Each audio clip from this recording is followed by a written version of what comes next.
Alarambal jate varator naravode. That welcome is in Mandoa. In English, it means welcome and good morning, my brothers and sisters. I am Udesla Jorir. I am the co-founder of the Way of The Mandalore Religious Movement. We are a registered domestic nonprofit in the state of Ohio and a legal federal 501c3 private charity. As usual, before we begin today, let's start by making it clear that this video is for religious educational purposes only. No one involved in the social media pages or multimedia messages are lawyers, and nothing in this or any other message or social media post is to be considered legal advice. End of disclaimer. Welcome once again to the Way of the Mandalore Religious Movement. In previous videos, we covered the first two tenets and a Mandalorian's requirement to remain both armed and armored at all times, unless they are alone. In this video, our fourth overall and third covering the 12 Core Tenets, we will be moving on to a Mandalorian's conduct with other people. Tenet 3, never initiate violence. A Mandalorian must never be the aggressor in a given situation. They must retain their self-control and mastery of their actions at all times. What does this mean? Well, let's first begin with defining exactly what violence is according to our religious beliefs. Violence includes acts of physical attack, rape, molestation, theft, wanton destruction of property, and so on. And yes, you heard that right. Theft and destruction of property are both considered acts of violence. What this means is that the Mandalorian should only react with physical violence against violence first perpetrated by another. This needs to be said. If you are engaged in a training exercise or a competition, there is no violation of this tenet. Sparring or even exhibition or professional fights are obvious exemptions, as aggression is called for in a sportsmanlike context. Insults and verbal assaults, other than direct threats, are not considered cause for violence.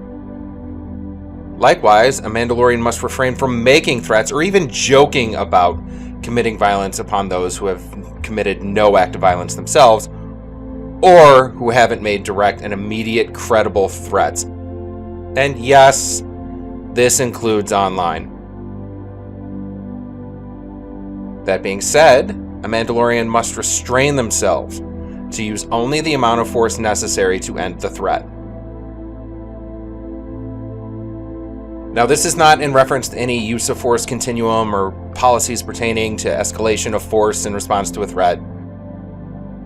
For those of you who may be unfamiliar with what a use of force continuum is, we'll go over it briefly.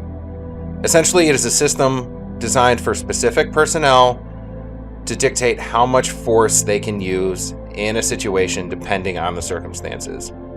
It goes from just standing there as a visual deterrent to using verbal commands all the way through impact weapons and up to deadly force.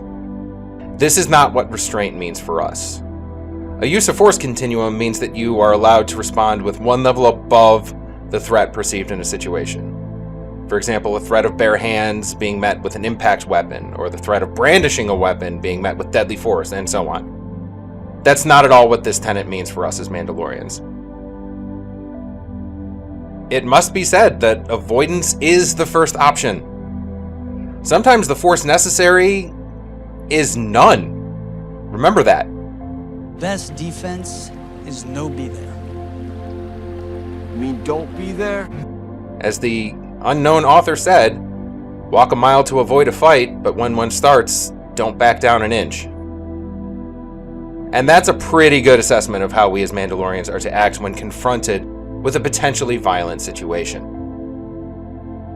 Now, when we speak of only using the force necessary to end the threat, we are not talking about something so rigid that's been designed for people who have chosen a specific job path, but rather that we should have an honest, rational, and realistic assessment of both the situation and of our individual skills and capabilities.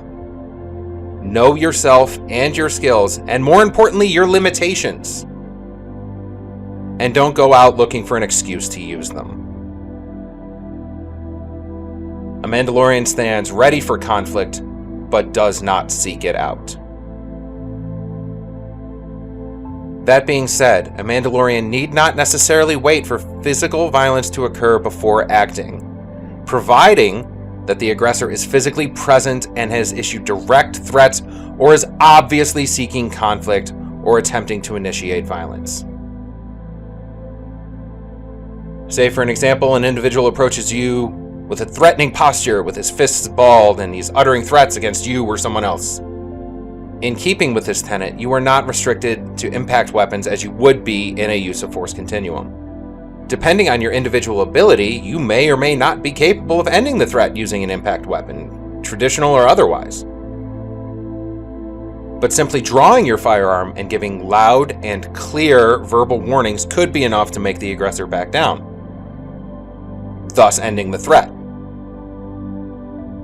If that doesn't work, then you escalate up from there depending on the situation, but every effort must be made to de-escalate the situation any chance you get. We as Mandalorians can never be the ones to escalate. Of course, what it doesn't mean is that someone shouting insults or slurs is enough to warrant deadly force. That should be obvious, but it needs to be said. Any available reasonable option to defuse the situation should be used before any force on any level on the part of the Mandalorian. Going along with this is the requirement that we must not allow an innocent to be harmed by our actions, if at all possible.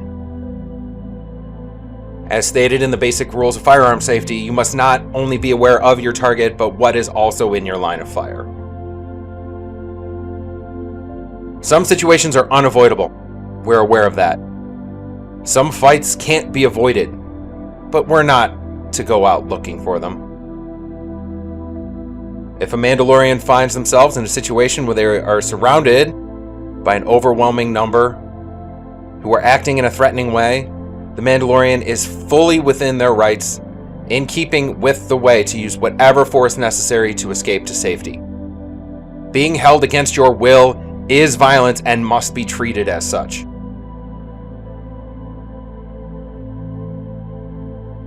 Also included in this tenet is perhaps a controversial and unusual or unpopular stance.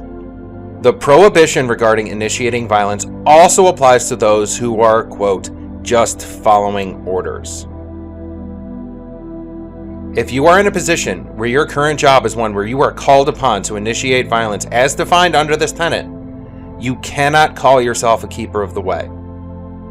If you are called on to extort money from others or to seize property, or even engage in open aggression towards others because someone else above you has ordered you to do so, and it is not in keeping with the way, you have no right to claim to be a Mandalorian. That said, if you are currently employed in such a job and wish to be a keeper of the way, you must cease all such activities and strive to find a new career as soon as possible. Once you make a choice to become a keeper of the way of the Mandalore, you cannot engage in any actions that violate the tenet. If you are unwilling to do so, you must look within yourself to find if this is a religion you can sincerely call your own. You cannot call yourself a Mandalorian if your job requires you to initiate violence on behalf of an authority.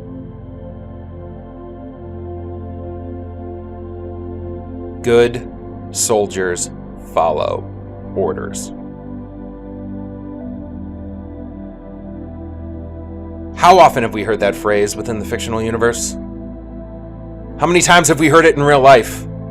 Or something similar? I was only following orders. I don't make the rules, I only enforce them. Well, if you follow the rules, you have nothing to worry about. How often have we heard those words in an attempt to justify any number of infringements or violence? But they're all true. Good soldiers do follow orders. But this is why we say Mandalorians are not soldiers. We don't follow orders blindly without question simply because they come from an alleged authority. We strive to be better than that. to hold ourselves to a higher standard than those who would initiate violence under the false justification of just doing their duty. And with that, we close out this brief overview on the third tenet of the Way of the Mandalore, never initiate violence. We hope that you learned a little more about who we are and about our religious beliefs. Our next video will be on a related topic covering the fourth tenet, defend those who cannot defend themselves, and should add more insight into how Mandalorians are to act in regards to violence and defense of themselves and others. More information can be found on the Facebook page by searching for, quote, The Way of the Mandalore, the Mandalorian Religious Movement. We are also mirrored on Instagram, and we have a MeWe page and a very limited Twitter presence. Links will be in the description. Please give us a like and a follow if you're interested in learning more about us and our faith. And please consider donating to our Patreon if you are so inclined. It does help us to continue to produce these multimedia messages and spread the way to those who are willing to hear it. If you have any questions, comments, leave them in the comments and we'll do our best to address them in future videos or social media posts. Until next time, Vorentje Manduade, Balkoyer Maruchik, Ibik Runi. Thank you, brothers and sisters, and be safe. This is the way.